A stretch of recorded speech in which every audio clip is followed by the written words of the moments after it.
Hey y'all, it's Laura and I'm back with a Cocoa Vanilla Studio layout using the Legendary collection. Now these are two photos of my oldest son, and he has gotten some new glasses this year and decided to grow out his hair.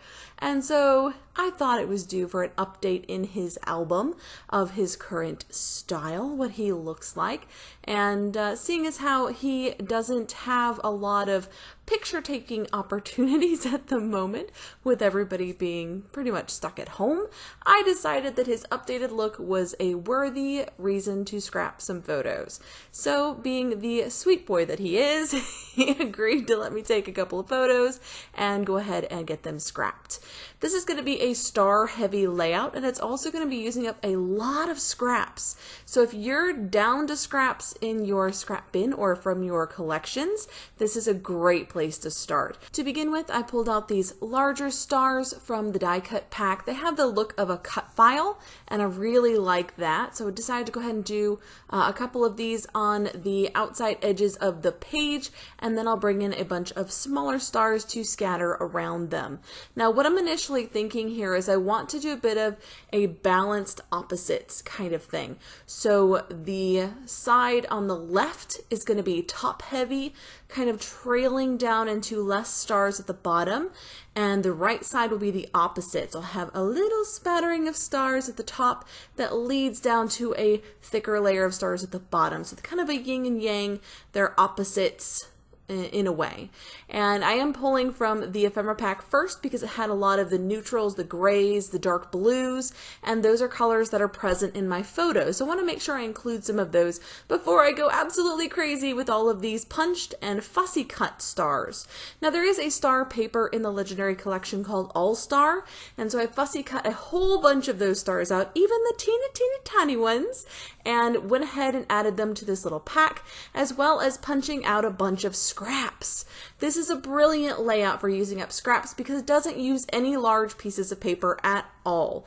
I've simply punched out the scrap pieces left over from previous layouts, as well as fussy cut that star paper to get a multitude of sizes and colors and patterns so that not all of the stars look the same.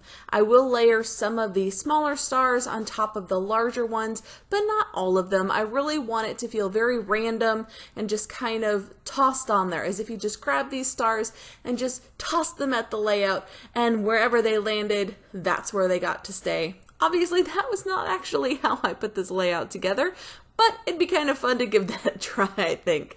Now, I didn't want to bore you with me placing stars the entire video, so I did kind of skip ahead after I had started gluing things down. So I used some glue dots and went ahead and attached the majority of these big stars down first, and that way you can kind of see. Now that I've got the big stars in place, I move on to the smaller stars. I find this is extremely helpful with shapes like this where you're trying to cluster them together, to start with the larger end of the spectrum and then move into the smaller ones. That way those larger stars have their place and you can kind of piece in the smaller shapes around them because they're a little bit more flexible. They have a smaller size, they take up a lot less room, and so they can kind of fit in a lot of places. Whereas if you start with the small ones and try to fit the big ones in, that's not going to puzzle together quite as easily. Now I am using pop dots for this just simply because it's fast, and glue would work as well, but in this case I didn't want to bend the paper, and I am using a piece of paper that was left over from a previous kit. Is just white on the back, and so I just flipped it over and used it as white cardstock. So if, for example, you have paper pads and you don't know what to do with some of the papers, they're just not really your jam, flip them over and use the back as white cardstock. It's still getting used. It's not getting wasted, and I find that's the best way to keep from having a bunch of papers or a bunch of supplies in my stash that I don't love, is to just go ahead and find a new way to use them. This particular layout was a great deal of fun to put together, and once I got started with the little stars, it really just became a bit of a method, of a routine of just, okay, this one here, trying to make sure that I don't have too many of the same colors in the same places. Now there's not a lot of red in this collection, but my son did have red on his shirt, and so I wanted to make sure to pull in as many of the red pieces as I could fit in, because I wanted it to reflect some of the colors from his shirt, but not all of the colors from my photos are reflected in these stars. And that's okay. I do have a technique that I call color avoidance, where I don't always pick up every color that's in my photos. In this case, it is the blue in his shirt. I do not have any of that shade of blue on this layout, and that helps to draw your attention into the photos first, because you're avoiding a color that's in the photos, and so your eye is going to be drawn to the one place where it exists on the layout. And so that's just a little technique that I like to use. I was shaking the layout just there to make sure that everything was glued down where it was supposed to be, and getting some more smaller stars added on. Now eventually I'll get down to the teeny tiny little stars, and I'll have to use some glue, because these little glue dots even were too big for the teeny tiny little stars. This was such a fun layout to put together, and I think having the larger stars with the cutouts in the center really give this kind of a dynamic look, and I think that's probably my favorite part of this layout. Now once I get all of the stars in place, I will just simply add a title and some journaling and a couple of small embellishments, and that'll be it. Because I've put so much time into creating this background, you don't need to embellish heavily around the photos. And this is also a great way to step into a different style of scrapbooking. If you're used to a very linear style of having large strips of paper and columns or grid layouts, this is a little bit more free form, a little bit more whimsical, and it can be a pretty easy way to step into that whimsical style and a little outside of your comfort zone if you do tend to lean toward linear scrapping. Now, one thing to keep in mind with this particular design is that you don't have to fill every single inch of space. It is good to fill any big gaps in, but don't worry about covering every tiny little millimeter of white paper that is showing. I focus more on the shape that I'm trying to create with these stars, and also the colors, and trying to make sure that I'm not overdoing it with red in one area, overdoing it with yellow in another area, trying to get a good balance of colors and sizes around the page. Now, as I continue with these smaller and smaller and smaller ones, I will get down to some that are teeny tiny, and those I use as scattering. I add that at the end of every single one of my layouts to add a nice bit of detailing that really makes the layout feel complete. And continuing in that order, the large, the medium, the small, and then the teeny tiny, again, just makes it a lot easier to fit those little bits and pieces in, as opposed to the larger pieces being at the end. While I'm just sticking and plonking all of these lovely little stars everywhere, I want to talk a little bit about photographing teenagers. I have found it a bit tricky to get great photos of my older kids now that they're teenagers. Quite often they like to hide up in their room. I have quite a few kids, so it can get a little wild downstairs, and so I don't blame them for seeking a little bit of refuge, but sometimes it's really nice to just take one of your kids outside into the beautiful sunlight and get an updated picture.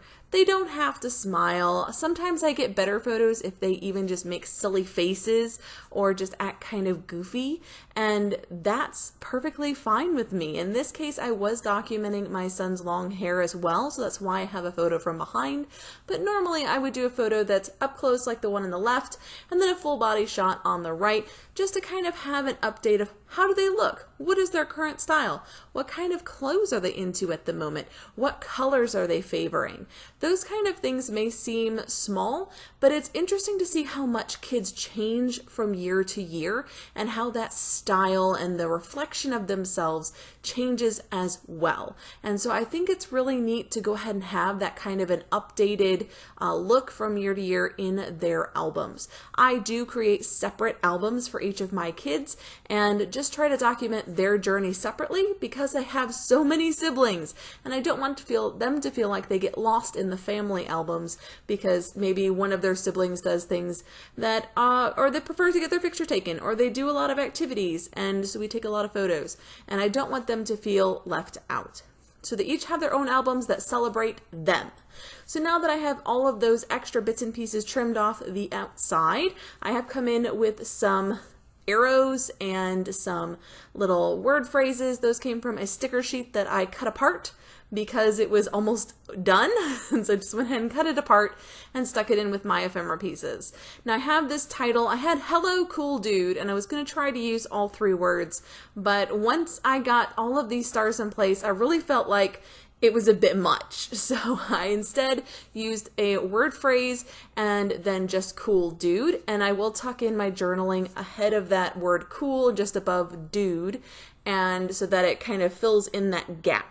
Because leaving big gaps like that can sometimes make your layout feel a bit disjointed. And so by filling all of those gaps in, whether it's with tiny embellishments, whether it's with journaling or strategic journaling, as it were, just to make it fit into those spaces, it really helps to give it a more cohesive look, like everything fits in. Now I have found some teeny, super tiny stars. You probably can barely see them, and I am adding those around as well because I get a bit excited to do the tiny embellishing. It is my favorite part of scrapping every single layout, is adding those teeny tiny little embellishments. They just add so much detail and just give it such an extra little oomph that I really enjoy. I am using a tonic glue pen to get those down. It has a nice fine nozzle on it, which makes it very easy to get very thin beads of glue out. So as I get all of those bits and pieces added on, I will then come in with my Nuvo Gold and just kind of dot that around a lot like splattering. And I'm actually not going to use gold ink on this one because I didn't think it needed it. It already has a splattered effect once you add in these tiny little stars and those Nuvo drops as well. I do hope you will stay till the end to see the detailed photos, as well as check out the Cocoa Vanilla Studio blog at cocoavanilla.com.au to see the detailed photos and explanation for this layout and see what products that I used. One more thing I wanted to mention before this video finishes up is that you could use this particular design with any kind of shape, whether it's hearts, circles, stars, florals, or any mix of stickers and ephemera. You could have this same idea as a background. You could do 4 corners. It doesn't have to be the 2 borders along the side. You could do a wave shape and not just this scattering smaller to larger, and that would work as well. So I am going to add a border to the outside of this layout. I had purposely cut it down about 1/4 of an inch on each side before I started adding my stars. That way I can go ahead and add a nice border that helps to rein in all of those floating shapes. And then I'm going to add a quick pen drawn border around the outside that kind of adds a bit of a shadow behind that white cardstock and gives it the impression of having depth. It's a nice little trick that I really enjoy the look of.